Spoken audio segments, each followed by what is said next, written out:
আজি আমি আলোচনা কৰিম সবচে বেছি ইম্পৰ্টেণ্ট প্লেনেট, এইটো হৈছে বৃহস্পতি গ্ৰহ। বৃহস্পতি গ্ৰহটোৰ ইম্পৰ্টেঞ্চ কি আমাৰ লাইফত, ই আমাক কি শিক্ষা দিয়ে আৰু আমাক কিহৰ কাৰণে বহুত বেছি দৰকাৰ, তাৰ বিষয়ে আজি আমি let us talk on importance of the planet Jupiter. এনেকুৱা কিছুমান কাম কৰি আছে যোনবিলাক কামে আপোনাক শুৱনি থকা বৃহস্পতি গ্ৰহটোক অশুভ কৰিছে বা তাৰ এনাৰ্জিবিলাক উইক কৰিছে, তেতিয়াহ'লে আপুনি কিন্তু তাৰ ব্লেছিংছবিলাক কেতিয়াও লাইফত নাপাব। ইম্পৰ্টেণ্ট কথা হৈছে যে বৃহস্পতিটো হৈছে আমাৰ গুৰু। সেইকাৰণে আমি কেতিয়াও টিচাৰ্ছক কেতিয়াও ডিছৰেচপেক্ট কৰিব নালাগে। সদায় টিচাৰ্ছক কেতিয়াও আমি ডিছৰেচপেক্ট কৰিব নালাগে। সদায় তেওঁলোকক সন্মান আৰু মান মৰ্যাদা দিব লাগে। তাৰপিছত আমাৰ বৃহস্পতি গ্ৰহটো হৈছে এটা স্পিৰিচুৱেল গাইড। সেইকাৰণে আমাক যোনে আধ্যাত্মিক পথত আগবঢ়াবলৈ শক্তি দিয়ে, আমাৰ মায়ে হওক, আমাৰ দেউতাই হওক, আমাৰ গুৰুজনাই হওক বা আমাৰ বন্ধুৱে হওক, তেওঁলোকক সদায় সন্মান আৰু মৰম তেওঁলোকক। এনেটো হৈছে আমাৰ এটা টিচাৰ যোনে আমাক সদায় কাৰেক্ট ৰাস্তাত শুদ্ধ পথত নিবলৈ আমাক সহায় কৰে। সেইকাৰণে আমি সদায় আমাৰ মা দেউতাক এই দুজনক সবচে বেছি ৰেচপেক্ট কৰিব লাগে। আৰু লগতে আমাৰ লাইফত যিমানো টিচাৰ্ছ ইনভলভ হৈ আছে তেওঁলোকক সদায় ৰেচপেক্ট কৰিব লাগে। তেতিয়া আপোনাৰ জুপিটাৰ প্লেনেটৰ এনাৰ্জিবিলাক সদায় পজিটিভ হৈ থাকিব। তাৰপিছত ছেকেণ্ডলি, আমি সদায় আমাৰ ছাৰাউণ্ডিংটোত য়েল্ল' বস্তু ৰাখিব লাগে। পাৰিলে আমি য়েল্ল' কাপোৰ পিন্ধিব লাগে যদি আমাৰ জুপিটেৰিয়ান প্লেনেটক আমি ষ্ট্ৰং কৰিব লাগে, বৃহস্পতিক যদি আমি শক্তি দিব লাগে। তেতিয়া লগতে আমাৰ জুপিটাৰ প্লেনেটোৱে আমাৰ এবাণ্ডেঞ্চ আৰু প্ৰস্পেৰিটি ইণ্ডিকেট কৰে। ই কেতিয়াও নম্বৰত সীমিত নহয় যে আমাৰ ইমানেই আমি পইচা ঘটিম বা এনেকৈ যদি আপুনি যদি এটা নম্বৰত যদি আমি লিমিটেশ্যন কৰি দিয়ে, তেতিয়াহ'লে বৃহস্পতি গ্ৰহটো কেতিয়াও প্ৰচন্ন নহ'ব। ই আপোনাক কেতিয়াও ধন বা সা সম্পত্তি নিদিয়ে। ই সদায় এক্সপানশ্যনৰ ওপৰত কথা পাতে যে কিমান বেছি বহল হ'ব পাৰে, কিমান ডাঙৰ হ'ব পাৰে। সেইকাৰণে আমি কেতিয়াও জুখিব নালাগে বস্তু। লাগিলে এইটো পইচা হওক বা ধৰি লওক যিকোনো বস্তুৱে আপুনি যদি জুখি পেলাই সীমিত কৰি দিয়ে, তেতিয়াহ'লে বৃহস্পতিৰ একচুৱেল ব্লেছিংছবিলাক আপুনি লাভ কৰিব নোৱাৰিব। তাৰপিছত হৈছে জুপিটাৰ প্লেনেটো একচুৱেলি নলেজ ইণ্ডিকেট কৰে জুপিটাৰ প্লেনেটটোৱে। তো সেইকাৰণে আমি কেতিয়াও নলেজখিনিও লিমিটেড কৰিব নালাগে। আমি যিমান পাৰোঁ সিমান নলেজখিনি এক্সপাণ্ড কৰি থাকিবলৈ চেষ্টা কৰি থাকিব লাগে। আৰু লগতে আমাৰ নলেজখিনি আমি লোকৰ লগত শ্বেয়াৰ কৰিবলৈ ট্ৰাই কৰিব লাগে। যে আমি লোকক যিমানে নলেজ দিব পাৰিম, আমাৰ জুপিটাৰ প্লেনেটো সিমানে আমাক পজিটিভ ৰিজাল্টছ দিবলৈ হেল্প কৰিব। লগতো নিজৰ নলেজবিলাক শ্বেয়াৰ কৰিবলৈ ট্ৰাই কৰিব সদায় হেল্প কৰে। যোনে সদায় ডনেশ্যনছবিলাক কৰি থাকে, তেওঁলোকক সদায় বৃহস্পতি গ্ৰহটোৱে হেল্প কৰি থাকে।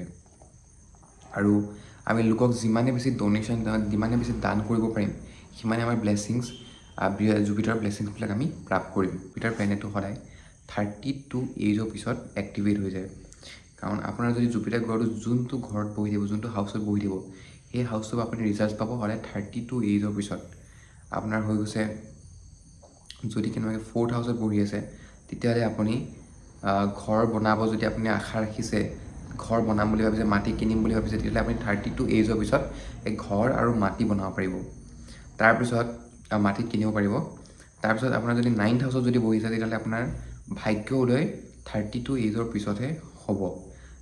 তাৰপিছত যদি আপোনাৰ জুপিটাৰ প্লেনেটটো আপোনাৰ যদি 11th হাউচত বহি আছে, তেতিয়াহ'লে আপুনি বেংক বেলেঞ্চ ষ্ট্ৰং কৰিব পাৰিব 32 এজৰ পাছতহে। তেনেকৈ আপোনাৰ জুপিটাৰ প্লেনেটটোৱে সদায় 32 এজৰ পিছত নিজৰ চবচে বেছি ভাল এফেক্টছখিনি দেখায়, নিজৰ ভাল পজিটিভ ইফেক্টছবিলাক দেখায়। 9th হাউচত যদি বহি থাকে, আপুনি এজন কাউন্সিলাৰ বা ধৰ্মগুৰু বনিব, ভাল ৰেচপেক্ট যদি আপুনি অনাৰ কৰিব বিচাৰে, তেতিয়াহ'লে আপুনি 32 এজৰ পিছতহে ভাল ৰেচপেক্ট প্ৰাপ্ত কৰিব পাৰিব। যেতিয়া জুপিটাৰটোৱে কোনোবা গ্ৰহৰ এটাৰ ওপৰেদি পাৰ কৰে, তেতিয়া যোনটো গ্ৰহৰ ট্ৰানজিষ্টৰ যদি যোনটো গ্ৰহৰ ওপৰেদি পাৰ হৈছে, সি সেই হাউচ লৰ্ডটো ভাগৰ মানে যোনটো হাউচৰ সি লৰ্ড হয়, যেনেকৈ ধৰি লওক যদি 4ৰ্থ অধিপতি যদি চন্দ্ৰ হৈছে, তাৰ ওপৰেদি যদি বৃহস্পতি পাৰ হৈছে, তেতিয়াহ'লে ই সেই ঘৰটো ভাগৰ এক্সপানশ্যনটো ইণ্ডিকেট কৰে। যেনেকৈ 4th হাউচৰ এক্সপানশ্যন হ'ব, আপুনি মেবি ফেমিলিত কোনোবা নতুন এজন ব্যক্তি আহিব পাৰে। আপোনাৰ ধৰি লওক আপোনাৰ মাৰ হেল্থ ইম্প্ৰুভ হ'ব পাৰে যদি কেনেবাকৈ বেমাৰত পৰি আছে। তাৰপিছত হৈছে আপুনি নতুন এটা ঘৰ ল'বও পাৰে বা নতুন মাটি কিনিব পাৰে, যেতিয়া সি কোনোবা এটা হাউচ লৰ্ডেদি ই ট্ৰানজিট কৰিছে, যেনে 10th হাউচত যদি লৰ্ডে যদি ট্ৰানজিট কৰিছে তেতিয়া আপুনি মান সন্মান প্ৰাপ্ত কৰিব পাৰে। 11th হাউচত যদি ট্ৰানজিট কৰিছে তেতিয়া expansion of bank balance. 2nd হাউচৰ লৰ্ডে যদি ওপৰেদি ট্ৰানজিট কৰিছে তেতিয়াহ'লে আপোনাৰ সি এক্সপানশ্যন অফ মানি ইনকাম, আপোনাৰ ধন টকা পইচা অহা ৰাস্তাবিলাক বঢ়াব। তাৰপিছত যদি কেনেবাকৈ যদি অশুভ গ্ৰহৰ ওপৰেদি যদি ট্ৰানজিট কৰিছে, যেনেকৈ হৈছে 8th হাউচ, 6th হাউচ আৰু 12th হাউচ, তেতিয়াহ'লে কিন্তু সি নিগেটিভ এফেক্টছ দিব। কাৰণ যদি 6th হাউচৰ লৰ্ডে যদি গৈ আছে তেতিয়াহ'লে সি বেমাৰ দিব। 12th হাউচত যদি হস্পিটেলাইজেশ্যন দিব বা মিছলিডিং ইলিগেশ্যনছবিলাক দিব। লগতে আপোনাৰ কেতিয়াবা এনেকুৱা হৈ যায় যে বহুত বেছি যদি নিগেটিভ হয়, তাত যদি কোনোবা বেলেগ কুপদৃষ্টি যদি গ্ৰহ যদি কুপদৃষ্টি হৈছে তেতিয়াহ'লে আপোনাক জেলো সি পোৱাবগৈ পাৰে। সেইকাৰণে জুপিটাৰটো সদায় পজিটিভ নহয়, সি কেতিয়াবা নিগেটিভ ৰিজাল্টছো দিয়া দেখা যে গ্ৰহবিলাক যদি একেলগতে থাকে তেতিয়াহ'লে কি ৰিজাল্টছবিলাক দিব পাৰে। ইনকেছ যদি জুপিটাৰ আৰু ছান একেলগতে থাকে তেতিয়াহ'লে সি পাৰ্চনেল ছাকচেছ ইণ্ডিকেট কৰে, গ্ৰ'থ, কনফিডেঞ্চ এণ্ড লিডাৰশ্বিপ কোৱালিটিছবিলাক দেখায়। সেই ব্যক্তিজন বহুত বেছি সাহসী আৰু দায়িত্ব বুজা আৰু দায়িত্ব ল'ব পৰা ব্যক্তি হ'ব। ইনকেছ জুপিটাৰ আৰু মুনৰ যদি কম্বিনেশ্যন থাকে তেতিয়াহ'লে ইম'চনেল ফুলফিলমেণ্ট, তেওঁ যদি যোনবিলাক ইম'চনছ আছে সেইবিলাক তেওঁ পূৰা হোৱা দেখা যায়। তাৰপিছত ফেমিলি এক্সপানশ্যনছ থাকে, মেণ্টেলি মানুহজন বহুত বেছি ষ্ট্ৰঙো থাকে। জুপিটাৰ আৰু ভেনাছৰ যোনটো কম্বিনেশ্যনছ সেইটো বহুত বেছি ষ্ট্ৰং কম্বিনেশ্যন বুলি কয়, কাৰণ দুজন গুৰু একেলগতে হয়। সেইটো হয় কিছুমান কেছত নিগেটিভ হয়, কিন্তু সি সদায় লাভ ওৱানছৰ ছাপোৰ্ট দেখায়। লাভ ওৱানছৰ আপুনি যাক ভাল পাব তেওঁ আপোনাক বহুত বেছি ছাপোৰ্ট কৰিব। আৰু লগতে হৈছে যে ফাইনেন্সিয়েলি আপোনাক ষ্ট্ৰঙো বনায়। কিন্তু সি যোনটো হাউচত যদি সেই কনজাংশ্যনটো বনিছে সেই হাউচটো সি ডেমেজ কৰিব পৰা সম্ভাৱনা থাকে। আৰু তাত বহুত বেছি কিছুমান বেলেগ প্লেনেটছবিলাকৰো দৃষ্টি আৰু এইবিলাক বেছি ইম্পৰ্টেঞ্চ হয়। তাৰপিছত যদি আমি চাওঁ জুপিটাৰ আৰু মাৰ্চৰ কম্বিনেশ্যন, এই দুটা কম্বিনেশ্যনছ সেই ব্যক্তিজন বহুত বেছি হাইলি এনাৰ্জেটিক, মটিভেশ্যনেল স্পীকাৰ বনিব আৰু কনফিডেন্স লেভেলছো বহুত বেছি হাই থাকে সেই ব্যক্তিজনৰ। আৰু লগতে তেওঁ সদায় এনেকুৱা কিছুমান ষ্টেপছ লয় যোনবিলাক ছাকচেছ অৰিয়েণ্টেড থাকে। মানে তেওঁ কাৰোবাক কাউন্সিলিঙো যদি দিয়ে সেইবিলাক ব্যক্তিৰ সদায় ছাকচেছে পাব। তাৰপিছত এতিয়া আপোনাৰ যেনেকৈ 4টা আমাৰ চাইন আছে, অগ্নি, বায়ু, জল আৰু ভূমি মানে মাটি। এই 4টা চাইনত কেনেকুৱা ৰিজাল্টছবিলাক দিয়ে যে জুপিটাৰ ইন এৰিজটো হৈ গৈছে মানে ধৰি লওক অগ্নিতত্ত্ব ৰাশি।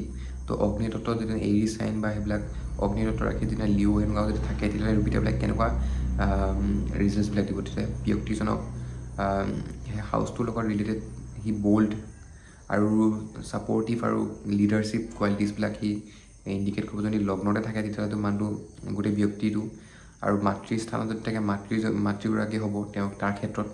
তাৰপিছত যদি আমি চাওঁ ৱাটাৰী তেতিয়াহ'লে ইম'চনেল বা যেনেকৈ কেঞ্চাৰ হৈ গ'ল ৱাটাৰী, তেনেকুৱা যদি চাইনত যদি থাকে তেতিয়াহ'লে ইম'চনেল এণ্ড স্পিৰিচুৱেলি মানুহটো বহুত বেছি গ্ৰ'থ থাকিব, মানে বহুত বেছি স্পিৰিচুৱেল গাইডেঞ্চ টাইপৰ নিচিনা কাম কৰিব পাৰে, বা ধৰি লওক স্পিৰিচুৱেলি বহুত বেছি এক্টিভেট থাকিব ব্যক্তিজন।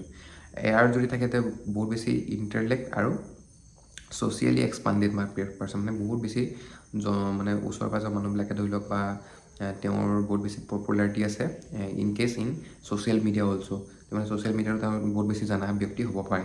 তাৰপিছত যদি আৰ্ট চাইন থাকে তেতিয়াহ'লে তেওঁ প্ৰেক্টিকেল আৰু ষ্টেবল মাইণ্ডেড, আৰু লগতে তেওঁ যোনবিলাক ডিচিশ্যনছবিলাক বনায় সেইবিলাক বহুত বেছি ষ্টেবল হ'ব, যাতে তেওঁ মানে কেতিয়াও ডিচিশ্যনবিলাক চেঞ্জ নকৰে, তেনেকুৱা এজন ব্যক্তি হ'ব।